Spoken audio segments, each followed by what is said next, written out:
درود با شما دوستان گرامی تاجیکستانی عزیز و مخلصان فوتبال. اینک بازی‌های دور دوم امروز به پایان میرسند و فردا یا خود پگاه با دسته منتخب تاجیکستان محض لبنان بازی میکند. بازی آخرین است و اینجا این خانه هست که برای تلویزیون ورزش جدا کردند و ما اینجا با شما در برابر این با سرمربی دسته منتخب تاجیکستان پتر شاگرد که امروز در اینجا بسیار معروفیتی بلند دارد و او رو همه خوب میشناسند و دوستش می‌دارند. با او صحبت رو آغاز میکنیم و در اینجا فکر میکنم که با ما کمک بکنند.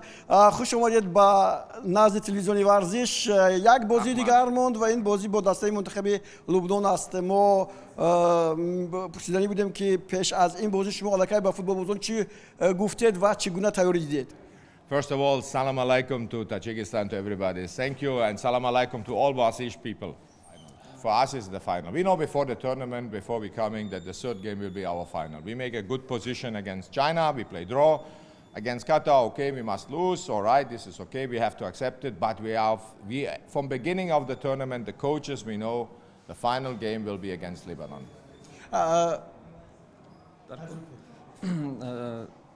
گفتنی هستیم که پیش از آغاز همین مسابقات ما علاقه میدونستیم که محض همین بازی سیوم برای ما همچون بازی نهایی می شود. ما با دسته خیتو یک امتیاز رو به دست آوردیم. ما با دسته قطر بای دادیم و این رو علاقه قبول کردیم. لیکن همه وقت میدونستیم که همین محض بازی سیوم برای ما بازی نهایی می شود و ما البته تیار بودیم برای این. بازی‌های دسته منتخب لبنان رو تماشا کردید. در مقابل اونها بازی کردن ممکن است و به غلبه نایل شدن ممکن؟ So you did analyze the game of Lebanon and how do you think is it possible to play against them and how you will play? First of all, sure, this is clear. We all analyze every opponent. We also analyze before China. We also analyze Qatar. We also analyze now Lebanon. We know that they are very tall, very strong players. They have a lot of experience. There's the second time. And sure, they want to go to the second round also. They have also the chance. But we must play our football, our attacking football, and then we have a chance to win this game also. البته ما بازی لبنان رو تحلیل کردیم چون بازی دسته چین و قطر نیز و میدونیم که اونها بسیار باقوتند، بسیار کلانند و رقابت با اونها وزبین می شود. لیکن اگر ما فوتبال تاجیکی خودمون رو بازی کنیم، فوتبال حمله‌ور رو شانس های ما زیاد می شود. یعنی فوتبال تاجیکی رو همین نشون میدیم که از اونها بهتر باشیم. جناب شاگرد، نبودن امادانی کمالوف تا کدام اندازه با بازی دسته ما تاثیر گذاشتنش ممکن است؟ کی باید او رو عوض کند؟ To what extent will impact the absence of Hamadoni and who will change him? First of all, I think I want to explain and apologize for Kamolov's red card. It is not a good idea to have this situation, to speak as a coach about the substitution for Kamolov. Kamolov we will miss very much, but believe me, also Kamolov is very disappointed that he made the mistake. And on this way, I give the apologize from Kamolov also to all Tajikistan people, because Tajikistan, we need all the players and we must see and be realistic. We have now missed Manucha Jalilov, the best striker of Tajikistan, Amirbek Jurabayev, and now also Kamolov. This is very hard for us. But there is no solution. We must fight and we will try to find a solution. But this solution will be give tomorrow. البته پیش از همه من از همگان معذرت میخواهم برای کارت سرخ حمدانی کمالوف. او خودش هم بسیار ناراحت است برای که ما با مشکلات زیاد دچار آمدیم. منوچهر جلیلوف از دست دادیم، امیربک جورابویف و حوزه باز حمدانی. این بسیار دشواری ها رو در پیش ما مانع می‌سازد.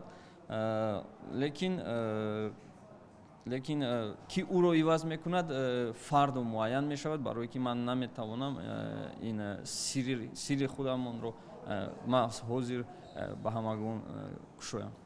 تشکر. بگویید که روی افتاده نباشند، زیرا که 8 سال اخیر دسته منتخب تاجیکستان همه درد علم خود را در بازی‌های آخرین می‌گذارد و این هم به شما تقدیر کرد و ما آرزو داریم که شما غلبه می‌کنید. So don't be too much disappointed because during last 8 years, all Tajikistan national team games will be decisive the last game in the groups and etc.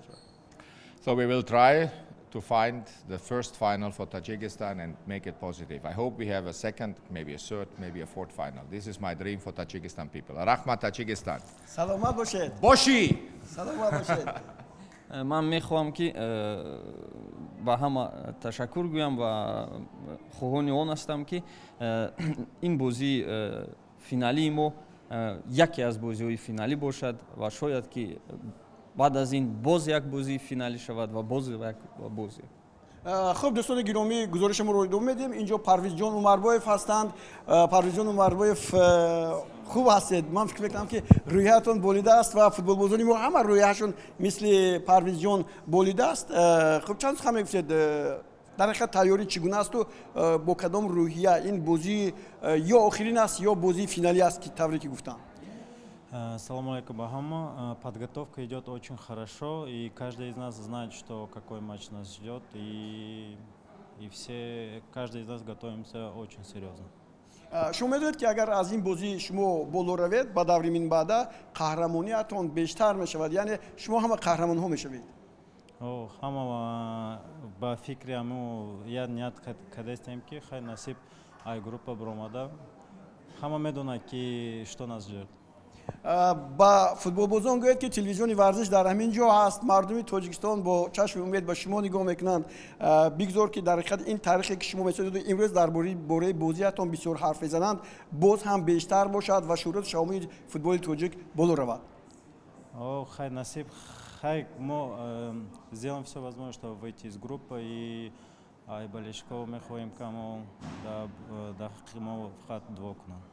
تشکر زیاد دوستان گرامی. در حقیقت اینجا مخلصان فوتبال تاجیکستان خیلی زیاد هستند. طوری مالکای به شما قبلا خبر دادم 60 عائله هست که اینجا در قطر زندگی میکنند. دیگر دانشجویان هستند، تاجران هستند و امروز یعنی پگاه با دسته لبنان هم به میدان میآیند و همچنین مخلصان ازبکستان هم که اینجا خیلی زیاد هستند و شمارشون بیشتر گفتند که به بازی تاجیکستان میآیند تا توانیم تاجیکستان در بازی با لبنان به نتیجه دلخواه رسد.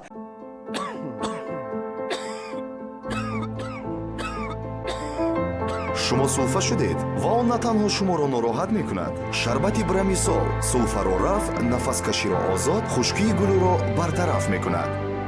خودی آنی که سولفا نبود. خواهید که سولفا برطرف شود در حال به شما یاری میدهد برمیسول. Peter Scheger and one of the key players of this team, Parviz John Umarboyev, attending today's pre-match press conference. همین طریق روزنامه‌نگاران از پتر شگر و میودراگ رادولویچ که سرمربی دسته منتخب لبنان است با سوال‌های خود جواب گرفتند. اما از جواب این مربیان معلوم بود که آنها چیزی را نهان می‌دارند، یعنی از نگاه سیری آنها با روزنامه‌نگاران چیزی نگفتند و ما هم از آن پی بردیم که میودراگ رادولویچ پیشتر از همه گفت ما از استانداردها بیشتر استفاده می‌بریم. البته او بازی بین دسته های تاجیکستان و چین و همچنین قطر رو دیده است و از این خاطر از روی اون که فوتبال بازی دسته لبنان خیلی قامت بلند هستند و از نگاه بدن از روی از روی قد و قامت افضلیت دارند میخواد آن رو استفاده برد و گفت با ما فقط لازم است که ضربه خوب زنیم. نه تاجیکستان گل زده است و نه ما گل زده ایم. از این رو هر دسته که گل میزند در این بازی پیروز خواهد شد.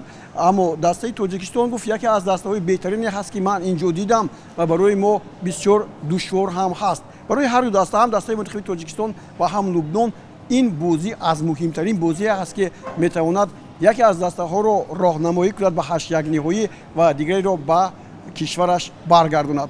از همین خاطر ما با نمایندگان روزنامه و تلویزیون های دیگر هم اینجا صحبت انجام دادیم که پیشکش شما میگردد.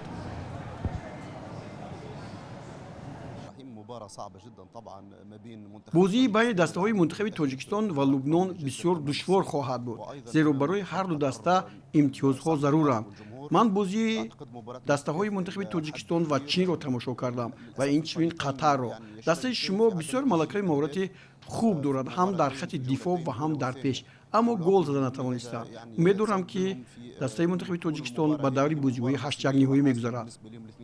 اما الفوز او توديع البطوله. юнис тариқ рӯзноманигори лубнонӣ ҳастанд ва мо дастаҳои мову ин кас дар бозии бисёр ҳам муҳим бо ҳам хоҳем озмоянд.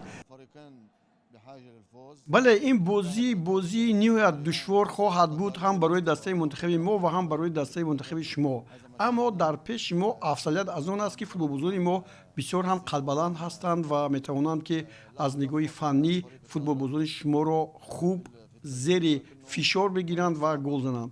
ҳарчанд мо натавонистем ки дар бозиҳои пешин ба гол задан қодир шавем мисли дастаи шумо, аммо инҷо ин навбат ҳамин гуна ҳолат ба вуҷуд хоҳад омад. футболбозони мо тавре мураббӣ гуфт 100% ин навбат метавонанд ки ба задани гол муваффақ шаванд. агар онҳо гол заданд пас дастаи мунтахаби лубнон метавонад ки бар шумо пирӯз шавад. аз тарафи дигар ман фикр мекунам ки бозигарони шумо нисбат ба лубнон беҳтар ҳастанд, аммо имрӯз вақте ки натиҷа зарурат дорад ман фикр намекунам ки дастаи мунтахаби лубнон сустар бозӣ кунад. хуб мухлисони мо хеле зиёд ҳастанд, ба варзишгоҳ меоянд ва дастаи моро дастгирӣ менамоянд ки ин дар натиҷа бояд шаҳди пирӯзиро ба мо орад.